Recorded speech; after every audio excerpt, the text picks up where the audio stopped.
With the fall midterms now less than a month away, the Tea Party seems to pick up new high-powered fans every day, and the group's newest high-powered fan will be speaking this weekend at a Tea Party rally in Virginia, along with Texas Congressman Ron Paul.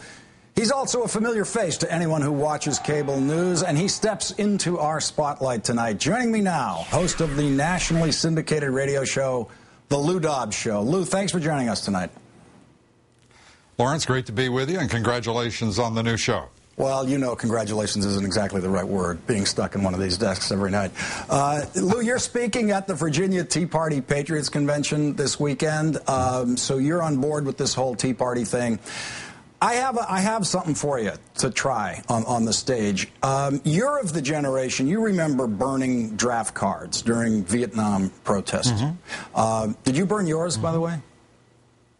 No, I didn't. I have a feeling you didn't. Anyway, how about when you're up on the stage there, you take out your Medicare card, which you just got. You just had your 65th birthday. You take out your Medicare card and you burn it because you want to kill those socialist programs like the Tea Partiers do, like Medicare. Burning draft cards killed the draft. You guys start burning Medicare cards, who knows?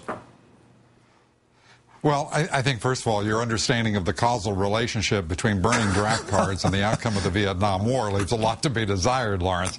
Secondly, I don't have a card. That'll take some time, as things in government often do. But I would suggest to you that this weekend I'll have a few things to say that I hope that you ultimately find interesting, and I think that you'll hear a lot of people in Richmond Friday and Saturday talking about issues that matter to people all over the country. You know, as I listen to your broadcast tonight, Lawrence, which I find to be a terrific production, I find it about a horse race. And right now, with about a month to go, a little less, to the election, I think that one part has been left out of this, and that is the reaction of the American people to the policies pursued by Barack Obama and the Democratic leadership of this Congress. And as I listened to your guests and analysts, I didn't hear much discussion of that. And that, of course, is reflected in polls. And it'll be a very interesting day, I think, come November 2nd. Well, I mean, you know, the jurisdiction of these shows, Lou, isn't every single thing. We pick isolated topics to go after. Sure. We just looked at the conflict within the Democratic Party. We're going to be looking at conflict within the Republican Party, Tea Party versus the Republican Party. And I want to take a look now at Christine O'Donnell's new television commercial. Take a look at this, Lou. I'm not a witch. I'm nothing you've heard. I'm you. None of us are perfect, but none of us can be happy with what we see all around us. Politicians who think spending, trading favors, and backroom deals are the ways to stay in office.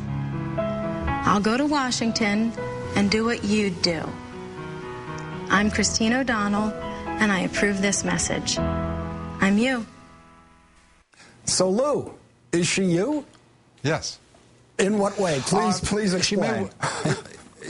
I would like to think that we are all one in this country as Americans, and that we have a view as American citizens that we are not a class-bound or orthodox-bound society. So in that sense, perhaps she could be.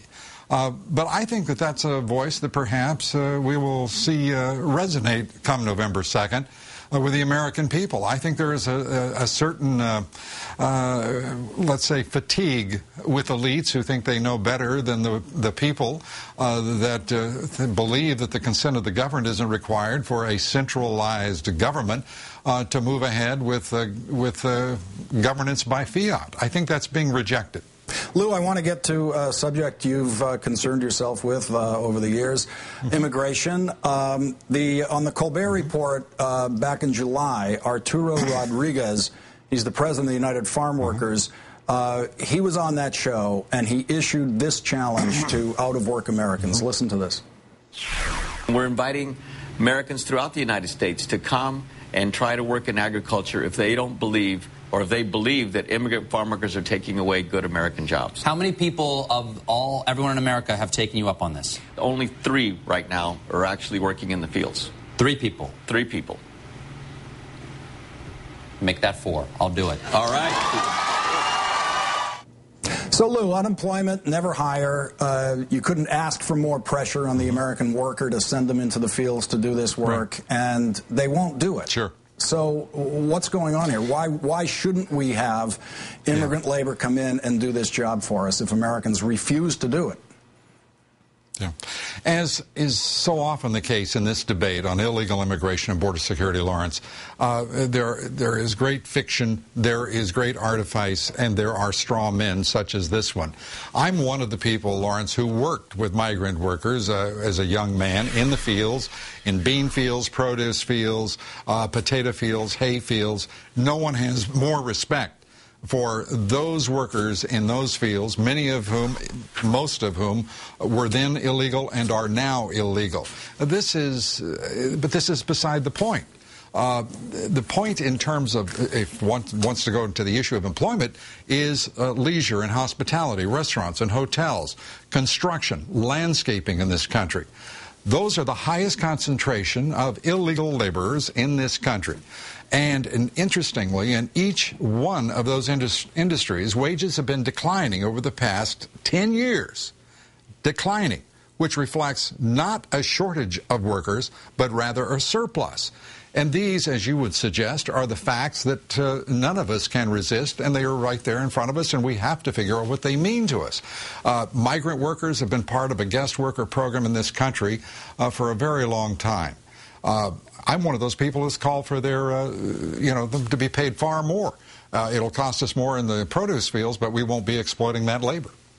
Lou, we have to wrap it there. I wish we had more time. If you are going to announce a political candidacy, please do it on this show. I will certainly put that into consideration. I appreciate the offer. Right. Thanks for the consideration. Lou Dobbs, thanks for joining us tonight.